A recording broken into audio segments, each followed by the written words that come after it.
వచ్చి పెడుతున్నారు, చేస్తున్నారు. దాంతోపాటుగా మీరు కూడా పాలు పంచుకోవడం నిజంగా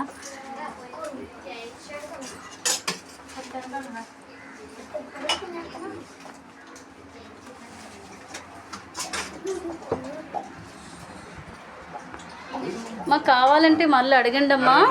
వేస్ట్ చేయకూడదు, ఫుడ్ ఎప్పుడు వేస్ట్ చేయకూడదు.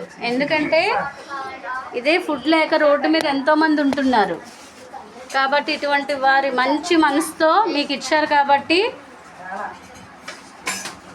అస్సలు వేస్ట్ చేయకూడదు తల్లి. జానకి లక్ష్మి గారు సార్, సరళ గారు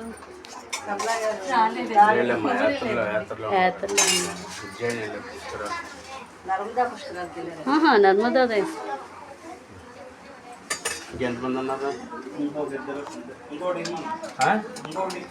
ఒక 5గురు అంటే 2 అమ్మాయిలు ఇప్పుడు ఇంటికి వెళ్ళిపోయారు హాస్పిటల్కి వెళ్ళాలని.